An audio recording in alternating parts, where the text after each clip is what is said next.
discussion, which I think are the discussions to be held, not a return to neoliberalism, but the next stage of transformation, which brings many more people into a control of the economy, but in partnership with anybody from around the world.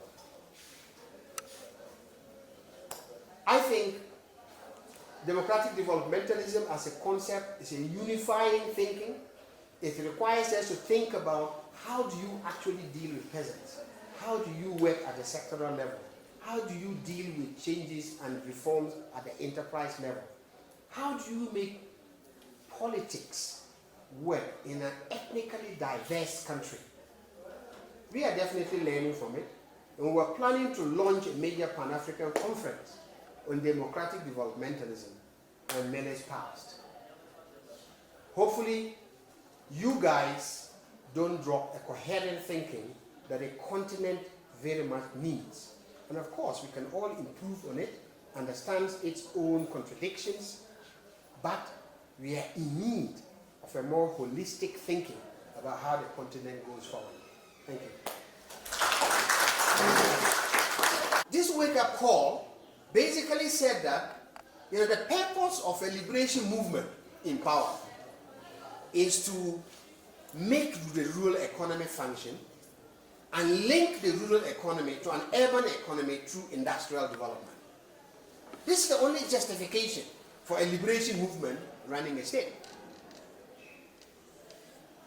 But I think you also have culturally, this is something I used to admire. I'm not sure whether it is always the case, but I admire the tenacity, the ability to listen to you and then do the opposite, or do nothing at all, until you are totally convinced that what you have heard makes sense to you.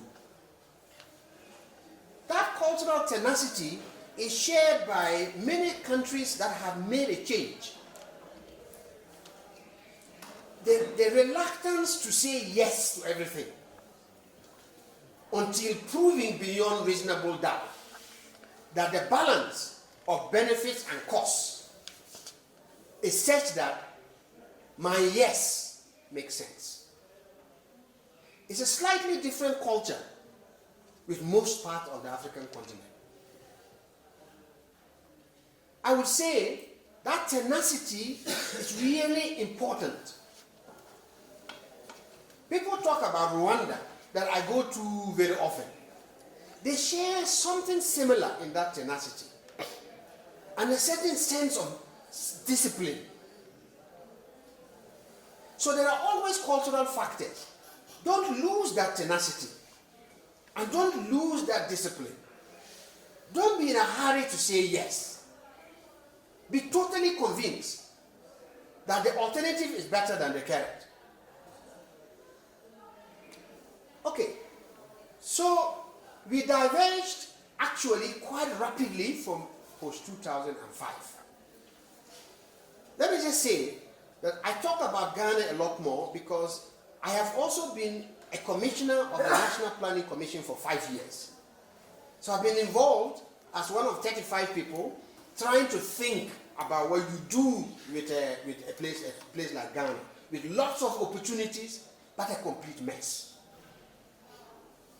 We diverge in 3 important respects. One is politics. So Ghana is a star story of liberal democracy. We have converged around 2 contending political parties, national. We are very passionate behind those 2 contending political parties. They link back to the beginning of our independence. 2 broad ideological contentions, socially social democratic on the one hand, liberal and liberal democratic on the other, broadly defined. Of course, since the 1980s, ideology no more runs parties. Policy is exactly the same. Nevertheless, we are very sharply and passionately divided behind these 2 political parties. We spend a lot of energy in the competition for a winner-takes-all political contestation. We have institutions. We have elections when we change the governments. But we don't change the policy. In the 20, 30 years back, our policy direction is exactly the same. Further and further liberalization. Almost to a point that we distrust planning. So as I said, attempt to develop a visioning. I spent a lot of time engaging the Singaporeans. I came here also many times, to Korea. I was trying to look at the role of planning in creating not only a vibrant economy, but an economy that is also equitable. An economy that's driven domestically by its own people. Not an economy that is taken over in a neo-colonial context. And what is the role of planning in this? At the end of our exercise, a new government comes in and says, we don't believe in long-term plans. That is way too socialist. But if you don't believe in long-term plan, how do you actually allocate resources that only don't address today's problems, but open the doors for tomorrow? Because you can't bumble along every 3 years rolling them over. You have to insert also in a fast-changing global economy and try to find your space in the next 20, 30, 40, 50 years. So it bumbles along. The next government may come and continue bumbling along. All that while, as I came and went into Ethiopia and out, I have witnessed some of the most incredible transformations on this continent.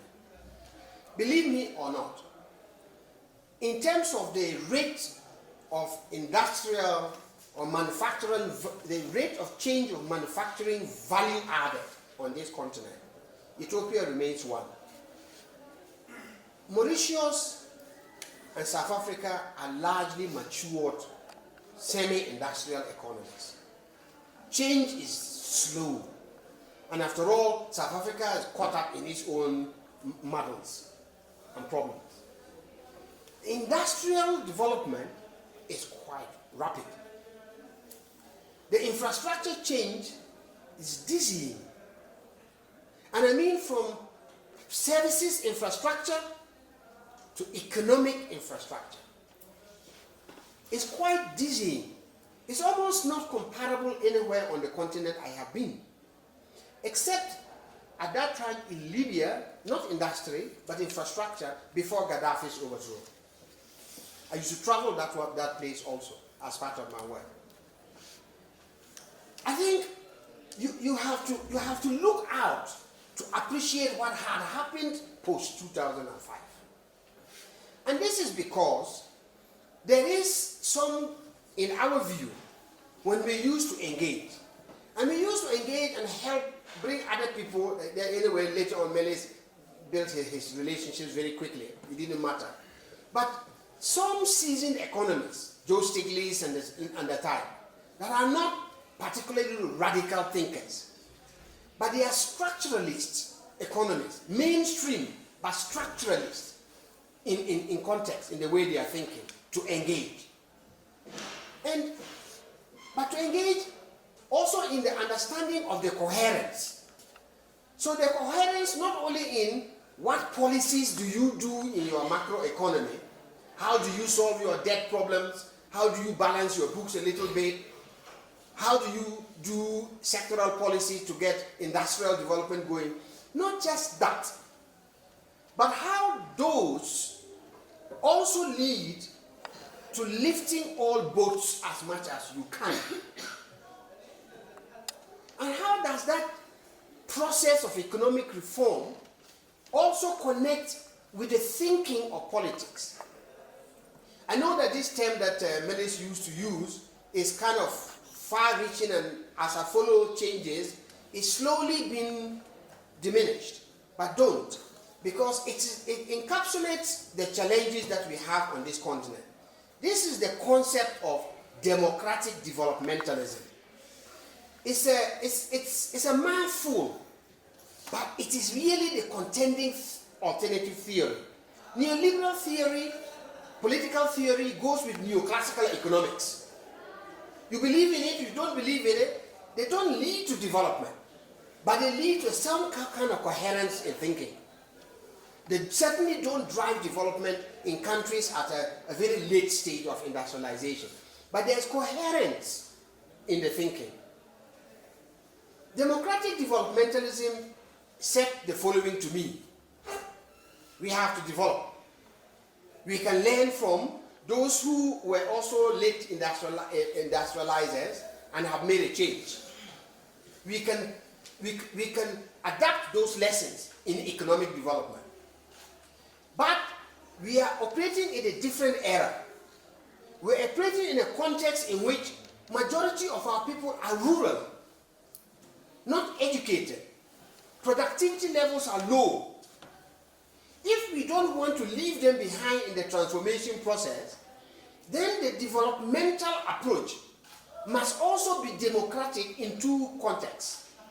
Context number one, it is they who should drive the transformation process. If they don't drive the transformation process and they don't believe in it, you will have inequitable development. And that's the problem we face in Ghana. Inequality is growing. Inequality is growing in Kenya. Inequality is growing in Nigeria. In the case of Kenya and Nigeria, they have led to violent Boko Haram and other related conflicts and brutality, which has no coherent ideological foundation. It creates conflicts. So the economic logic must have a distributional concept embedded in it, and it must have an equality and equity dimension embedded in the economic logic. And that also means ultimately that when many more people are awakened and aware, then the politics must change.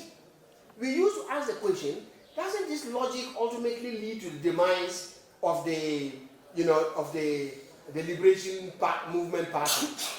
When people become that more wealthy, more aware, more decisions driven from the bottom, wouldn't that ultimately lead to the change? Many used to say, yes. What results out of it is a different matter. So I want to say, you are at this stage in which the discussions about Ethiopia's economy cannot be driven by simply the question of how do you manage your debt.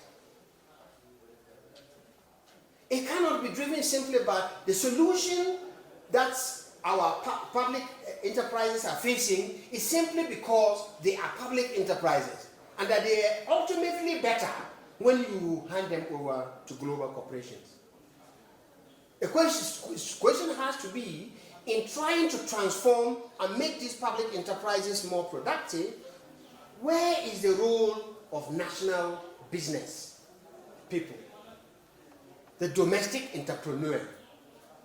How do we avoid a situation where the most prized assets, such as telecommunications, such as the banking sector, become almost wholly transferred in a manner that the economy's backbone is lost?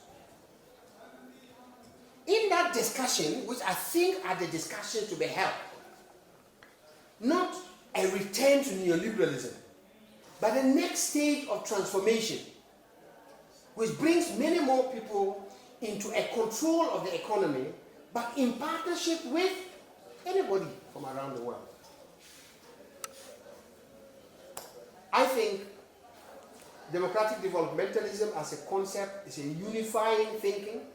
It requires us to think about how do you actually deal with peasants? How do you work at the sectoral level? How do you deal with changes and reforms at the enterprise level? How do you make politics work in an ethnically diverse country? We are definitely learning from it, and we're planning to launch a major Pan-African conference on democratic developmentalism and menace past.